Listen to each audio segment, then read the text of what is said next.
እንላችሁ እንመኛለን። ዩሬካ የጨርቆስ ልጅ ነኝ በሰለሞን ታደሰ።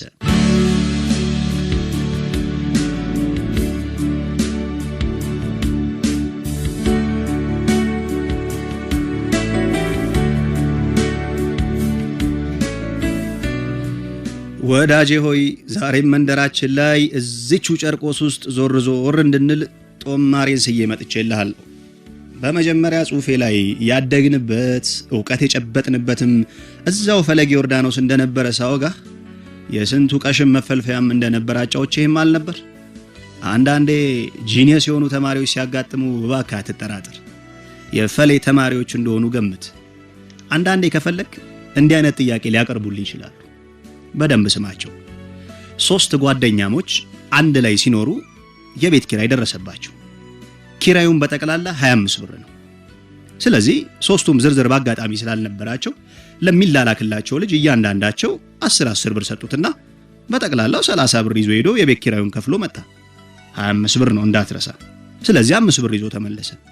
ልጆቹም በተላከላቸው ልጅ በመደሰታቸው 2 ብሩን ውሰድ አሉትና ወሰደ። አሁን ልጁ እጅ ላይ 3 ብር ቀረ አይደለ? ለእያንዳንዳቸው 1 ብር መልስ ሰጣቸው። ስለዚህ እነዚህ ልጆች እያንዳንዳቸው 9 ብር አዋጡ ማለት ነው። ምክንያቱም ሁሉም ካዋጡት 10 ብር ላይ 1 ብር ነው የተመለሰላቸው። ስለዚህ እነሱ ያዋጡት 9 ሲባዛ በ3 እኩል ይሆናል 27 ነው። ለልጁ 2 ብር የሰጡት ሲደመርበት 27 ሲደመር 2 29 ነው። ጥያቄው ታዲያ 1 ብሩ የት ገባ ነው? ሂድ 6 ኪሎ ስትፈልግ 4 ኪሎ ስትፈልግ ዩኒቨርሲቲ ተማሪውንም መምህሩንም ጠይቅ፣ መልሱን አያገኙትም። የፒያሳ ልጆች እኛ ሰፈር ነው የሚቅሙት እያሉ የሚኩራሩባቸውን ፕሮፌሰር በል ሌክቸረር የጨርቆስ ልጅ እንዲህ ብሎ ጠየቀኝ መልሱ ምንድነው? 1 ብሩስ የት ገባ ብለ ጠይቃቸው፣ ፈጽሞ አይነግሩም።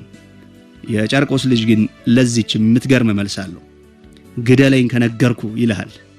በነገራችን ላይ ይህ ጥያቄ የ100 ብር ሽልማት አለው። ቀድሞ ለመለሰ ቅዳሜን በ100 ብር ፈልሰስ ነው። የጨርቆስ ልጅ መልሱን ስለሚያውቀው በዚህ ሽልማት ውስጥ አይካተትም። ግን ሰለሞን 100 ብር ይበቃ ይሆን ቅዳሜን ፈልሰስ ለማለት? እርግጥ ነው የፒያሳ አሊያም የመርካቶ ወይም የሌላ ሰፈር ልጅ ኮንክ መልሶችህ ከዚህ አይዘሉም እልሃለሁ። ሀ ብሩ ቫት አለው። ለ የተላከው ልጅ ጥሎት ነው። አመሩሃ ጥያቄውን ድገምልኝ። አረ ነገርኩ ደግመህ አታንበው መፍትሄ አታመጣምና። መልሱን ማወቅ ከፈለክ ተማረን የሚሉትን አትጨቅጭቃቸው። ይልቅ ሚስጥር ልንገር። ጨርቆስ ወረድ በል። ማርገጃ አሊያም ነርከር ጋር ቁጭ ብለው የተቀቀለ ድንች የሚሸጡትን የጨርቆስ እናት ጠጋ ብለ ጠይቃቸው።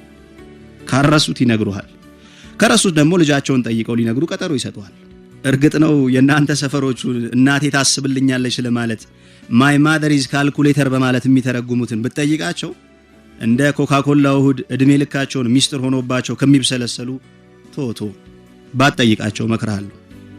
ይልቅ ወዳጄ ሌላው ስለ 1 ብሩ ሲያሰላስል እኔ እናንተ ወደ ጨዋታችን።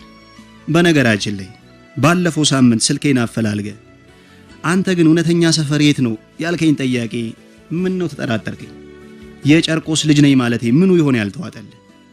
እኔ ግን ሰው ለሰው ብቻ ሳይሆን ቤቶች እንኳን ተደጋግፈው አንተ ትብስ አንቺ ትብስ ከሚባባሉበት ከውዲቷ ጨርቆስ የተፈጠርኩ እሳት የበላው የጨርቆስ ልጅ ነኝ። እሺ እርግጥ ነው አንዳንድ የሬዲዮ ፕሮግራም አቅራቢ ነን የሚሉ በጨርቆስ ሲያሾፉ ይደመጣሉ። ገና የአየር ሰዓት ተገኘ ተብሎ ዝም ተብሎ ይወራል እንዴ? የሆነ ሼም ቆንጠጥ ሊያደርገን ይገባል እኮ። ነገሩ የዚህቹ መንደር ያፈራቻቸው ኮሜዲያን ነን ባዮችም ስቀው ሊያስቁብን መሞከራቸውን ታዝበናል። የጨርቆስ ልጅ ግን የገባው ነው። የኮሜዲን ነገር ጠንቅቆ ስለሚረዳው ሰምቶ እንዳልሰማ ዝም ብሏቸዋል፣ ወይም ከጀርባቸው ሆኖ እዚሁ ቅመው ከሚወዛገቡብን ሄደው እስቲ ይቀልዱ እያለ ከጀርባቸው ይፈተፍትልሃል። አሁን አንዱን በቀደምለት እዚህ መሿለኪያ አፋፍ ላይ ከምሽቱ 7 ሰዓት ላይ ሄደን የተቀቀለ እንቁላል በሚጥሚጣ እንደ ፓራሲታሞል ዋጥ ዋጥ ሲያደርግ አግኝቸው ምን ነው በሰላም ነው ብለው እባክህ ሚስቴ ነፍሰ ጡር ነች አምሯት ነው አይለኝም እንዴ? ታዲያ አንተ ብዬ ሳልጨርስ አይ የኔ ወንድ መብላት አምሯት መስሎ ነው እንዴ ቢለኝ ታዲያ መታቀፍ ነው ያማራት እያልኩ በሆዴ ባንደበቴ ደግሞ ታዲያ ምን ይሆነ ያማራት ብለው እንቁላል የበላ ሰው ማቀፍ ብሎኝ ያረፈላችሁ። እናንተዬ ዘንድሮ ግን እኚህ ቀላጅ የሚባሉትን ምን ይሆን የነካብን? እሺ መብላቱን ይብሉ፣ ግን ይሄ እሬት የሚል ቀልዳቸውን ወዲያ ቢሉልን ምን አለበት? በቃ ሰው ምን ይለኛል የምቀልደውን ልምረጥ ምናምን የሚባል ይሉኝታቸውን ወዲያ አሽቀንጥረው እንዲህ በገዛ ገንዘባችን መቀለጃ ያደርጉን። አረ ምከሩልን በእናታችሁ። እስቲ እንዲያም ሆኖ እንቀጥል። በነገራችን ላይ ሼፉ ፊልም ላይ የተወኑት ግማሽ በግማሽ የጨርቆስ ልጆች እንደሆኑ ታውቃለህ? በቃ የጨርቆስ ልጆች እንዲህ ናቸው። ቂርቆስን አሊያም ሕፃኑን ካሉ አይደለም ከካራ በኮብራም ብትመጣ ያዳምጡ። መስሜ ድፍን ነው ይሉሃል። አንተ የቦሌ ሞንክ የባሌ ለነሱ ግድ የላቸው። በጨርቆስ ምድር በሽ የሆነ ነገር ምን እንደሆነ ልንገርህ፣ እምነት ነው። እሺ ሰምተሃል እባክህ። እንደ መርካቶ ኪስን በሁለት እጅ አፍን የማትሄድበት የገበያ መንደር ያለው እዚህ ብቻ ነው። ሌላው ቀርቶ በስህተት የተቀመጥክበት ቦታ ላይ ረስተው የሄድከው ሞባይል ከኋላ እየሮጠ ተከትሎ የሚሰጥ የሌላ ሰፈር ልጅ እንዳይመስል የዚህቹ የጨርቆስ መንደር ልጅ። ያው በቅንፍ ውስጥ ሞባይልህ ኖኪያ 3310 ከሆነ ማለቴን አትዘንጋ። እንደ አይፎንና ጋላክሲንማ ተዋቸው። ኧረ ተዋቸው። ስለ አይፎን ካነሳን አንድ የመንደሬ ታክሲ ሹፌር ቦሌ ላይ ስለገጠመው ያጫወተኝን ከዓመታት በኋላ እንደው በሐሳቤ ድንቅር ብትልብኝ እነሆ ወደ እናንተ አልኳት። ይሄ ታክሲ ሹፌር በምሽት ቦሌ መንደር ላይ ዞር ሲል አንድ ተለቅ ካለ ሆቴል የወጣ ሞቅ ያለው ሰውዬ ያስቆመውና ሲኤምሲ እንዲያደርሰው ይነጋገራሉ። አትርሱ ከቦሌ ሲኤምሲ። በሂሳብ ተስማምተው ጉዞ እንደጀመሩ ተሳፋሪው ሞቅ ሲለኝ እልልታ ወዳለውና ሰፈሬ እስኪደርስ እልል እያልክ ንዳ በማለት ትዕዛዝ ያስተላልፋል። ወዳጄ ደግሞ እንዴ ዝም ብዬ እልልላለሁ ብሎ መጠየቅ። ሰውየው ከወደ ጎኑ ያቺን ክፉ ነገር ያወጣና ትላላ አትልም ማለት። ሁኔታው ያልጣመው ሹፌር አረ ጫት እየቃምኩ ስለሆነ ነው እንጂ ብሎ ማስተባበያ ሊሰጥ ሲሞክር በያዘው ሽጉጥ ሰደፍ በኩርኩም ካቀመሰው በኋላ የታዘዝከውን ብቻ ፈጽም፣ ሞቅ ሲለኝ እልልታ ወዳለሁ።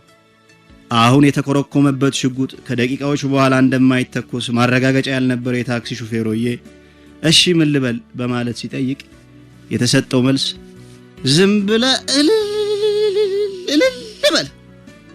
ምስኪኑ ባለ ታሪካችን ከቦሌ ጀመረ ሲኤምሲ ድረስ እያለ ያደርሰዋል።